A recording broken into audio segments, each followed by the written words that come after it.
अस्सलाम वालेकुम student last lecture में हम लोगों ने इफ़ एल्स को डिस्कस किया था और मैंने आपको उसमें प्रोग्राम समझाए थे।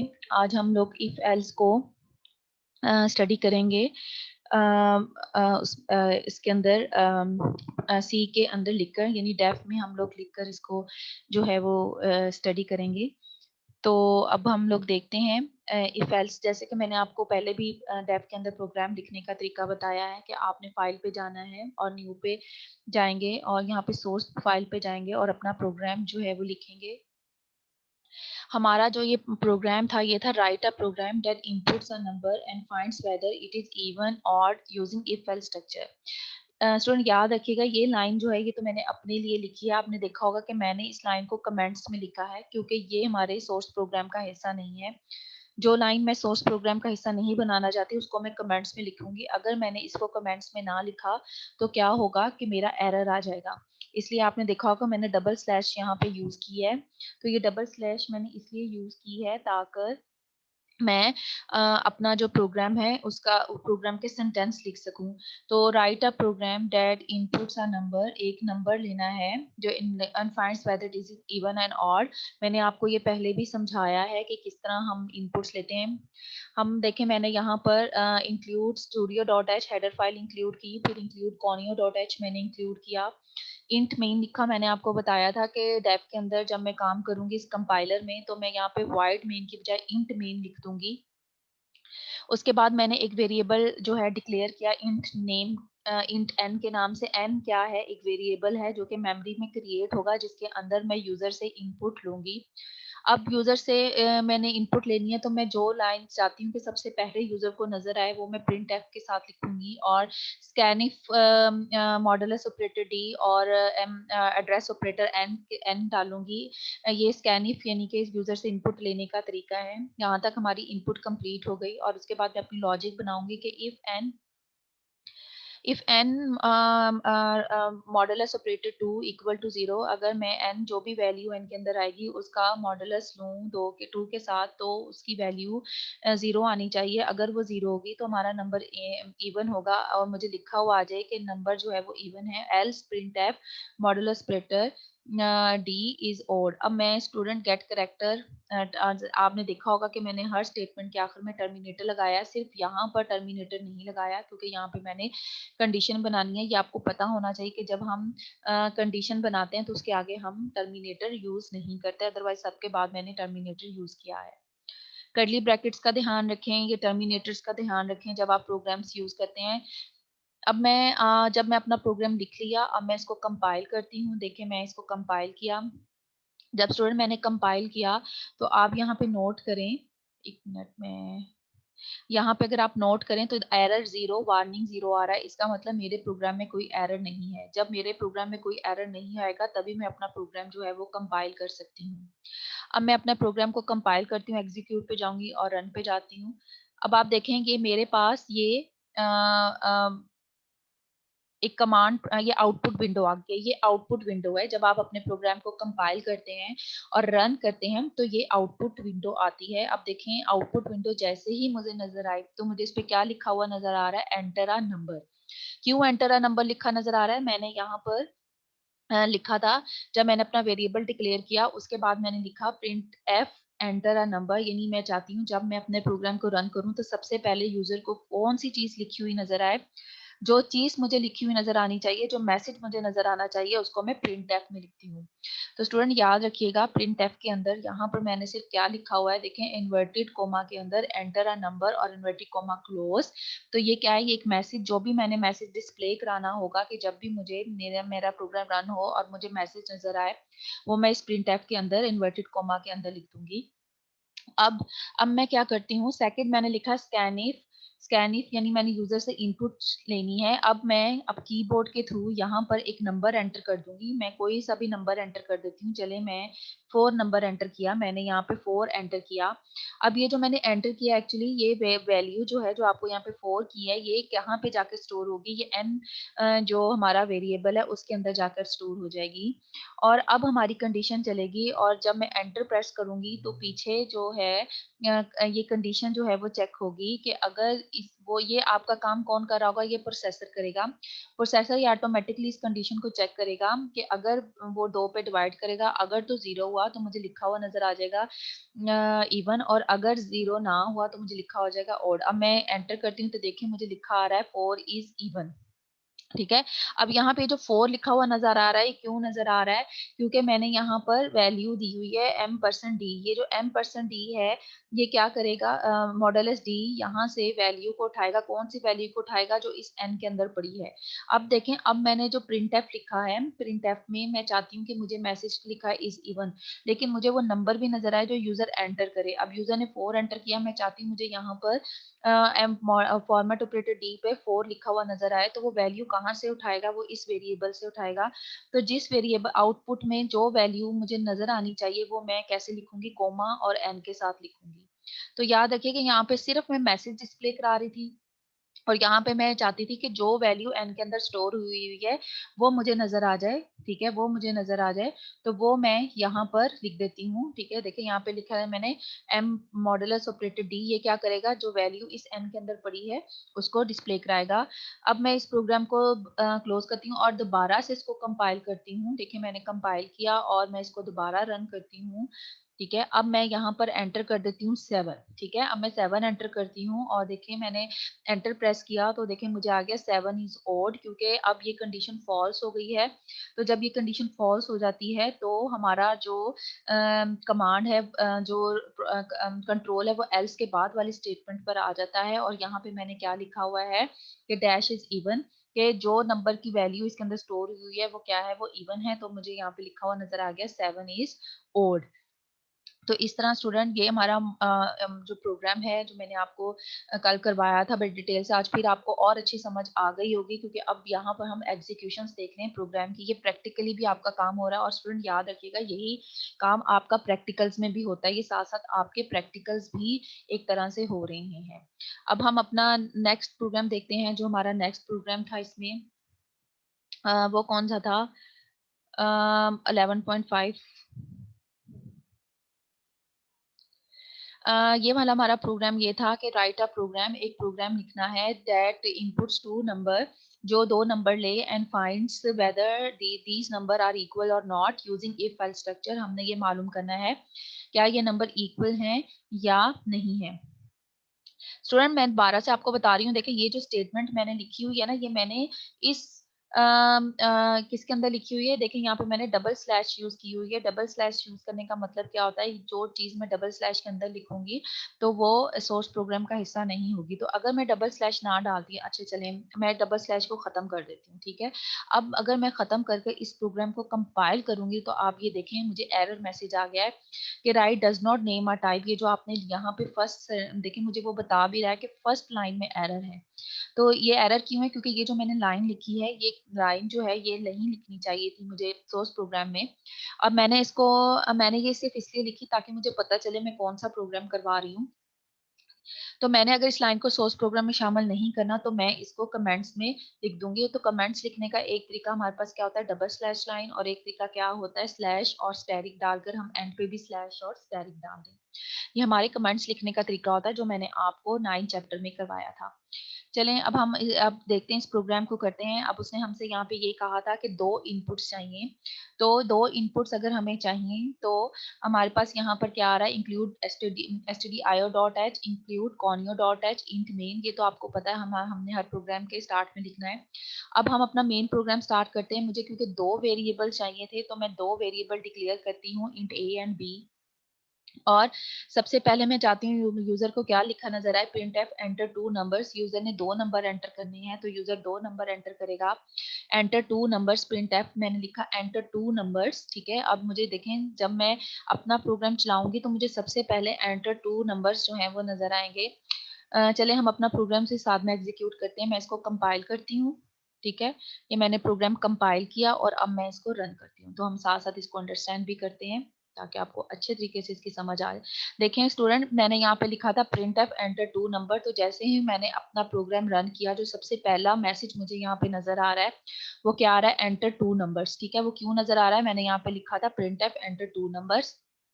तो ये स्टेटमेंट हमने क्यों लिखी, जैसे ही मैंने अपना प्रोग्राम रन किया मुझे पता चल जाए एंटर करने हैं मैंने 2 नंबर। अब मैंने आगे लिखा स्कैनिफ। स्कैनिफ क्या होता है, कीबोर्ड के थ्रू यूजर जो नंबर एंटर करेगा वो ए और बी वेरिएबल में चले जाएं। इसके लिए मुझे स्कैनिफ का फंक्शन यूज करना पड़ेगा और उसके साथ में फॉर्मेट ऑपरेटर डी और फॉर्मेट ऑपरेटर टी, दो फॉर्मेट ऑपरेटर डी यूज किए। वो इसलिए यूज किए क्योंकि मैंने यहाँ पे दो वेरिएबल्स के अंदर वैल्यू रखवानी है, ए और बी।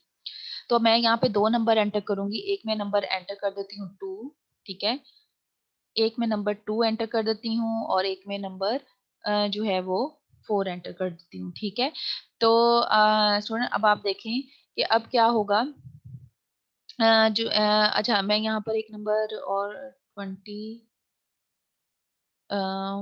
एंटर, मैंने दोनों नंबर 24 एंटर कर दिए। अब देखें जो पहला नंबर मैंने एंटर किया 24 वो ए वेरिएबल में चला जाएगा और जो मैंने दूसरा नंबर एंटर किया 24 मैंने दोनों 24 एंटर कर दिए तो वो बी वेरिएबल में चला जाएगा। तो पहला नंबर एंटर करूंगी ए तो वो कहाँ जा गया, वो ए वेरिएबल में। और जब मैंने एंटर करके दूसरा नंबर प्रेस किया तो वो कहाँ जाएगा, वो बी वेरिएबल में चला जाएगा। अब कंडीशन चेक होगी, हमारा जो प्रोसेसर है वो इस कंडीशन को चेक करेगा। कंडीशन क्या है, if a equal to b, अगर ए इक्वल टू बी हो जाए, ठीक है, तो प्रिंट एफ हो जाए नंबर्स आर इक्वल, ठीक है। अगर ये कंडीशन ट्रू होगी तो मुझे क्या मैसेज डिस्प्ले होगा, वो मैंने इसके बाद लिखा है नंबर आर इक्वल एल्स। और अगर ये कंडीशन फॉल्स हो जाए तो मुझे क्या डिस्प्ले हो, printf numbers are different. देखिए मैंने यहाँ पे मैसेज ही अकेला डिस्प्ले करा रही हूँ, इसलिए मैंने यहाँ पर नंबर्स आर डिफरेंस लिखा, नंबर्स आर इक्वल। तो देखें अब मैं एंटर करती हूँ तो वो मुझे दिखा रहा है नंबर आर इक्वल का मैसेज यहाँ पे शो करवा रहा है। क्यों शो करवा रहा है, क्योंकि मैंने यहाँ पर नंबर्स आर इक्वल का मैसेज लिखा है। अब मैं इस प्रोग्राम को बंद करती हूँ और एग्जीक्यूट करती हूँ, दोबारा से कंपाइल किया और मैंने रन किया तो देखिए मुझे फिर वो स्क्रीन पे नजर आया एंटर अ नंबर। अब मैं यहाँ पे पहला नंबर 24 एंटर कर देती हूँ और दूसरा नंबर 26 एंटर कर देती हूँ। मैंने दो डिफरेंट नंबर एंटर किए, जो पहला नंबर एंटर किया वो ए में चला गया, जो दूसरा नंबर एंटर किया वो बी में चला गया। अब मेरी कंडीशन चेक होगी, ये प्रोसेसर कंडीशन को चेक करेगा ए इक्वल टू बी। ए क्या, दोनों वेरिएबल के अंदर वैल्यू जो है वो इक्वल हैं, लेकिन इक्वल नहीं है, कंडीशन फॉल्स हो जाएगी तो कंट्रोल एल्स वाले स्ट्रक्चर पर आ जाएगा और मुझे लिखा हुआ नजर आना चाहिए नंबर्स आर डिफरेंट। तो मैं एंटर करूंगी तो देखिए मुझे लिखा हुआ नजर आ रहा है नंबर्स आर डिफरेंट, क्योंकि अब वो इस कंडीशन को करा। तो यहाँ पे मैं सिर्फ मैसेजेस डिस्प्ले करवा रही हूँ कि नंबर्स आर डिफरेंट। अगर मैं स्टूडेंट यहाँ पर ये चाहती हूँ कि साथ में मुझे वैल्यू भी लिखी नजर आए, यानी कि यहाँ पे लिखा है नंबर आर डिफरेंट, तो मुझे यहाँ पे लिखा नजर आना चाहिए 26 और 24। यहाँ पे भी आउटपुट ये नंबर्स आर डिफरेंट के बाद यहाँ पर 26 और 24 भी लिखा हुआ नजर आना चाहिए। तो मैं सिंपली क्या करूंगी, चले हम अब मैं आपको फिर से बता देती हूँ, ये आउटपुट विंडो है, ठीक है। तो यहाँ पर मैं क्या यूज करूंगी, नंबर्स आर इक्वल में मैं यहाँ पर मॉडुलस ऑपरेटर जो है, ठीक है, मैं यहाँ पे मॉडुलस ऑपरेटर डी डाल दूंगी। देखिए मैंने मॉडुलस ऑपरेटर डी डाला, ठीक है। मैंने अगर दो नंबर लिखने हैं मैं फिर एक मॉडुलस ऑपरेटर जो है वो डी डाल दूंगी, ठीक है। मैंने यहाँ पे दो ऑपरेटर लिखे और देखें यहाँ पर जब हमने वैल्यू उठानी होती है आउटपुट के तौर पे तो देखें मैंने मॉडुलस ऑपरेटर डी और डी डाला और फिर यहाँ पर मैं क्या लिख दूंगी, यहाँ पर मैं ए, ठीक है, कोमा डालकर बी लिख दूंगी। अब इसका क्या मतलब है, अब देखें ए और बी का क्या मतलब है कि जैसे ही मैं यहाँ पर कोई वैल्यू उठाऊंगी, ठीक है, मैं जैसे ही यहाँ पर कोई वैल्यू उठाऊंगी, यानी यहाँ पर जब मैं इसको आउटपुट करूंगी तो अब वो यहाँ पर मुझे वैल्यूज भी दिखाएगा। पहले आप देख रहे थे केवल मुझे सिर्फ मैसेज लिखा आ रहा था आउटपुट में कि नंबर्स आर इक्वल, ठीक है, सिर्फ ये मैसेज लिखा हुआ नजर आ रहा था। लेकिन अब जो है मुझे यहाँ पर क्या लिखा हुआ नजर आएगा, मुझे वैल्यू भी लिखी रहेगी। हम सबसे पहले इसको कंपाइल करते हैं, ठीक है। कंपाइल जब भी हम कुछ लिखेंगे हम देखें मेरा कोई एरर नहीं आया तो मैं अब इसको रन करती हूँ, ठीक है। अब मैं यहाँ पे दो नंबर एंटर करती हूँ 24, ठीक है, और 24।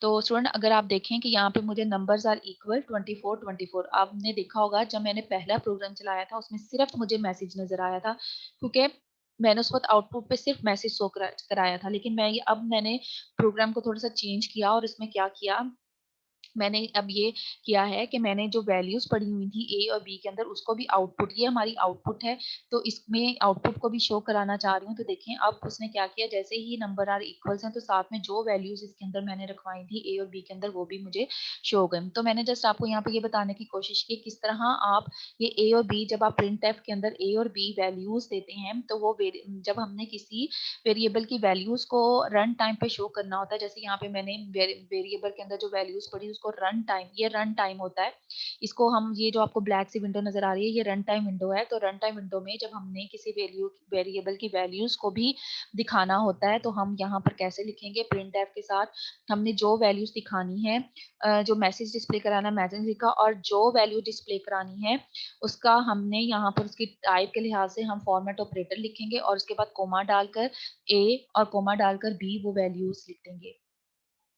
तो स्टूडेंट ये तो था हमारा सेकंड प्रोग्राम। हम अपना थर्ड प्रोग्राम की तरफ भी चलते हैं। जो हमने थर्ड प्रोग्राम इसमें किया था वो था हमारा 6 वाला, ये था write a program that number display square root of the number. हमने एक प्रोग्राम लिखना है जिसमें हम यूजर से नंबर लेंगे और वो डिस्प्ले कराएगा square root of the number if the number is positive. अगर हमारा नंबर पॉजिटिव है तो स्क्वायर रूट डिस्प्ले करा दे, अदरवाइज हमें, अगर हम कोई नेगेटिव नंबर एंटर करते हैं तो हमें इनवैलिड मैसेज आ जाए। इंक्लूड iostreet.m और inconio.h, और यहाँ पर हमने एक मैथ डॉट एच को भी इंक्लूड कराया, और ये मैंने आपको उस टाइम भी बताया था हमने इसमें मैथ डॉट एच को क्यों इंक्लूड कराया, क्योंकि हम यहाँ पर एक फंक्शन सी का यूज कर रहे हैं स्क्वायर रूट का। तो अगर हमने मैथ डॉट एच को ना लिखते तो हमें एरर मैसेज आ जाता, क्योंकि हमने यहाँ पे एक स्क्वायर रूट का फंक्शन जो है वो यूज किया है। हम इसको रन करते हैं, साथ साथ इसको समझते भी हैं। तो देखें स्टूडेंट, ये मैंने जो है रन टाइम विंडो आपको शो करवाई है, ठीक है। अब एंटर देखें, यहाँ पर इंट एक्स मैंने दो वेरिएबल डिक्लेयर किए, इंट एक्स इक्वल टू 0 और एक डबल वेरिएबल डिक्लेयर किया डाटा टाइप डबल के साथ स्क्वायर रूट का, एस क्यू रूट का वेरिएबल 0.0, ये इनिशियल वैल्यूज मैंने उसको ये असाइन कर दी हैं। उसके बाद मैं चाहती हूँ कि जब भी मेरी रन टाइम पे मेरी विंडो नजर आए, सबसे पहले मुझे क्या नजर आए, एंटर नंबर, यूजर से जो मैंने जो नंबर मैंने लेना है उसका मैसेज मुझे यहाँ पे डिस्प्ले हो जाए, print F enter a number. तो देखिए यहाँ पे मुझे क्या डिस्प्ले हो रहा है, एंटर अ नंबर। अब मैं एक एंटर अ नंबर कीबोर्ड के थ्रू, आप कीबोर्ड के थ्रू वो नंबर एंटर करेंगे जो भी आप चाहते हैं एक्स के अंदर स्टोर हो जाए। मैं चलें 5 नंबर को स्टोर करवाती हूँ एक्स के अंदर। अब मैंने जो 5 एंटर किया है, ये जो 5 एंटर किया कीबोर्ड के थ्रू, ये किस वेरिएबल के अंदर जाकर स्टोर हो गई, इस एक्स वेरिएबल के अंदर जाकर स्टोर हो गई, क्योंकि मैंने यहाँ पे स्कैनिफ का फंक्शन यूज किया है। अब हमारा ये चेक होगी condition, if x greater than equal to 0, अगर एक्स ग्रेटर या 0 से इक्वल हो, तो अगर ये कंडीशन ट्रू हो गई, जैसे हमारी यहाँ पे देखिए मैंने 5 एंटर किया तो ये कंडीशन ट्रू हो गई, तो क्या हो, स्क्वायर रूट हो जाए, जो वैल्यू भी हमने एक्स के अंदर यूज की है, ये स्क्वायर रूट का हमने फंक्शन यूज किया SQRT, आपने ऐसे ही लिखना है क्योंकि ये हमारा सी के अंदर फंक्शन है स्क्वायर रूट का। तो x के अंदर वो वैल्यू चली गई और इसका स्क्वायर रूट हो जाए, और जो वैल्यू एक्स क्यू आर के अंदर चली जाए वो किस वेरिएबल को असाइन हो जाए, वो SQR2 के अंदर जाकर स्टोर हो जाए। और फिर हमने क्या लिखा, हमने यहाँ पे एक और लाइन भी लिखी है, printf square root of, हमने यहाँ पे बताना है जो square root of.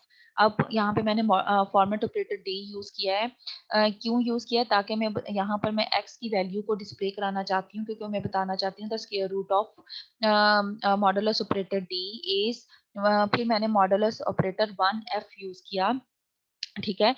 1f is equal to, आगे मैंने यहाँ पे x x, अब ये वाला जो मॉडुलस ऑपरेटर था d, ये इस x की वैल्यू को शो कराता है, और ये वाला जो 1f की वैल्यू है ये डबल की वैल्यू को शो कराएगा, क्योंकि डबल के लिए हम f ही को यूज करते हैं, ठीक है। अब ये क्योंकि x और स्क्वायर रूट x किसके लिए, ये फॉर्मेट ऑपरेटर d इस x की वैल्यू को उठाएगा, और जो फॉर्मेट ऑपरेटर f है वो इस SQ रूट की वैल्यू को उठाएगा। अगर मैं यहाँ पे फॉर्मेट ऑपरेटर डी या फॉर्मेट ऑपरेटर एफ ना लिखूं तो स्टूडेंट एरर आ जाएगा। अब जैसे मैंने 5 लिखा, अब वो कंडीशन चेक हुई ट्रू हुआ, तो अब वो क्या करेगा, देखिए मुझे नजर आ रहा है स्क्वायर रूट ऑफ 5 इज 2.236068।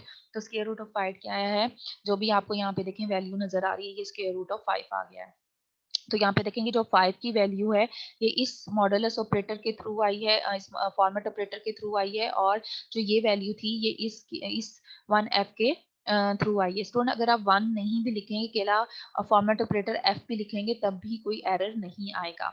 अब हम इस प्रोग्राम को दोबारा रन करते हैं, ठीक है। मैं दोबारा कंपाइल करती हूँ और इस प्रोग्राम को जो है वो दोबारा रन करती हूँ। अब स्टूडेंट मैं इसमें एक माइनस की वैल्यू एंटर करती हूँ, -1 एंटर करती हूँ, तो देखें आपको लिखा हुआ नजर आ रहा है इनपुट इनपुट इनवैलिड इनपुट। क्योंकि जब मैंने माइनस की वैल्यू एंटर की तो ये कंडीशन चेक करेगा if x greater than equal to 0, तो एक्स के अंदर वैल्यू चलेगी -1 की, तो -1 ग्रेटर देन या इक्वल टू 0 नहीं है, कंडीशन हो गई फॉल्स। तो जब कंडीशन फॉल्स हो जाएगी तो हमारा कंट्रोल इस एल्स के ऊपर आ जाएगा, और एल्स के अंदर मैंने स्टेटमेंट लिखी हुई है इनवैलिड इनपुट के वैलिड इनपुट है गेट करेक्टर। तो आखिर में आपको पता है प्रोग्राम के आखिर में गेट करेक्टर आएगा, इसलिए मुझे यहाँ पे इनवैलिड इनपुट नजर आ रही है। तो स्टूडेंट ये तो था हमारा स्क्वायर रूट वाला प्रोग्राम। अब हम अपना नेक्स्ट प्रोग्राम देखते हैं। स्टूडेंट मेरा ख्याल है इस प्रैक्टिकल करने से आपको बहुत अच्छे तरीके से समझ आएगी। मैं आपको यही एडवाइस करूंगी, आप अपने सिस्टम पे डेव का सॉफ्टवेयर इंस्टॉल कर कर खुद से भी प्रोग्राम्स को टाइप कर कर प्रैक्टिकल करने की कोशिश करें। जब आप 1 या 2 दफ़ा इन प्रैक्टिकल्स को करेंगे तो आपको बहुत अच्छा लगेगा और आपको उतनी ही ज़्यादा समझ आएगी सी की। तो write a program then inputs a year, आपने एक ईयर बहुत इंपॉर्टेंट, ये वाला प्रोग्राम बहुत ज्यादा इंपॉर्टेंट है। Write a program then inputs a year, आपने यूजर से एक ईयर की वैल्यू लेनी है, find whether it is leap year और नॉट, कि वेदर ये लीप ईयर है या लीप ईयर नहीं है, ठीक है। हम इसको कंपाइल करते हैं और फिर रन भी कर लेते हैं साथ में। अब देखें इसके लिए include studio dot H conio dot H int, ये मैं आपको अब बहुत दफा बता चुकी हूँ किस लिए है। मैं डायरेक्ट इस पर आ रही हूँ। इंट वाई एक वेरिएबल मैंने डिक्लेयर किया, ये वेरिएबल वो वेरिएबल है जिसमें यूजर अपनी ईयर की वैल्यू को स्टोर कराएगा। Print F enter a number, मैं चाहती हूँ जैसे ही मेरी रन टाइम को मैं इसको रन करूँ तो मुझे क्या चीज नजर आए, मुझे स्क्रीन पे जो मैसेज नजर आए वो मैं print F enter a year के अंदर लिख दूंगी। देखिए एंटर अ ईयर मुझे नजर आ रहा है, और मैंने यूजर से वैल्यू लेनी है, इनपुट लेना है। तो आपको पता है इनपुट के लिए हम स्कैनिफ का फंक्शन यूज करते हैं। हमने क्योंकि y में इनपुट लेना है तो हमने यहाँ पे एड्रेस ऑपरेटर y लिखा, और y की वैल्यू क्योंकि इंटीजर है तो हम यहाँ पे फॉर्मेट ऑपरेटर d को यूज किया, फॉर्मेट ऑपरेटर d, और यहाँ पे एड्रेस ऑपरेटर y को यूज किया, टर्मिनेटर लगाया। यहाँ पे हमारी इनपुट कंप्लीट हो गई है। अब देखें इनपुट कंप्लीट होने के बाद जो लॉजिक है वो क्या है कि इफ y मॉडुलस 4, अगर हम y का 4 के साथ मॉडुलस लें और वो इक्वल टू 0 आ जाए तो हमें प्रिंट हो जाएगा ये लीप ईयर है, और अगर वो 0 ना आए तो हमें प्रिंट हो जाएगा कि ये लीप ईयर नहीं है। तो यहाँ पे हमने modulus format operator D use किया। यहाँ पे फॉर्मेट ऑपरेटर डी इस y की वैल्यू को दिखाने के लिए हमने यूज किया। अब हम एंटर करते हैं, एंटर ईयर में यहाँ पे 2003 एंटर करती हूँ, तो देखें वो कह रहा है 2003 is not a leap year, ये लीप ईयर नहीं है, क्योंकि जब हम इसको डिवाइड करते हैं 4 के साथ तो इस पे कोई भी जो ये जीरो जीरो नहीं आता, तो ये हमारे पास लीप ईयर नहीं है, इसलिए कंट्रोल हमारा स्ट्रक्चर पर आ जाता है। अब हम इसको दोबारा कंपाइल करते हैं और एक और ईयर एंटर करते हैं, ठीक है। मैं जो मर्जी ईयर एंटर करूंगी तो यूजर की मर्जी है। मैं 2008 को एंटर करके देखती हूँ क्या ये लीप ईयर है, ये देखें 2008 को मैंने एंटर किया तो 2008 इज अ लीप ईयर, तो ये एक लीप ईयर है, तो हमें लिखा हुआ नजर आ गया 2008 इज अ लीप ईयर। यहाँ पे जो 2000 की वैल्यू है वो इसलिए नजर आ रही है क्योंकि हमने यहाँ पे मॉडुलस ऑपरेटर डी को यूज किया, और साथ में हम जो भी यहाँ पे मॉडुलस ऑपरेटर डी हमने यूज किया क्योंकि हम यहाँ पे एक वैल्यू को डिस्प्ले कराना चाह रहे थे, कौन सी वैल्यू को, वाई के अंदर जो वैल्यू रखी हुई थी। तो इस तरह हम लोग यहाँ पर प्रिंट एफ का फंक्शन में इस तरह वैल्यूज को उठाने के लिए वेरिएबल्स को यूज करते हैं। और आपने प्रोग्राम की लॉजिक भी देख ली है कि लीप ईयर में लॉजिक, बेसिक लॉजिक क्या है कि जब हम इनपुट ले लेते हैं तो हम चेक करेंगे कि मॉडुलस ऑपरेटर 4 के साथ कि जो वैल्यू हमने y के अंदर एंटर की है अगर तो वो डिवाइड करने से 0 आ जाए तो वो लीप ईयर होगा, एल्स वो क्या होगा, वो होगा हमारा हमारा लीप ईयर नहीं होगा। अब हम अपने नेक्स्ट प्रोग्राम की तरफ चलते हैं। Write a program then input salary and grade, हमने एक प्रोग्राम लिखना है जो यूजर से सैलरी और ग्रेड लेगा, और अगर 50% बोनस हो तो ग्रेड जो है वो 50% ऐड कर दे, अगर ग्रेड जो है ग्रेटर देन 15 हो और ऐड करे 25% बोनस, अगर ग्रेड लेस हो, और हमें टोटल सैलरी को डिस्प्ले कराना है। तो स्टूडेंट इसके लिए देखें मैंने दो वेरिएबल पहले लिए फ्लोट टाइप के, सैलरी और बोनस, और एक ग्रेड का वेरिएबल लिया इंट का।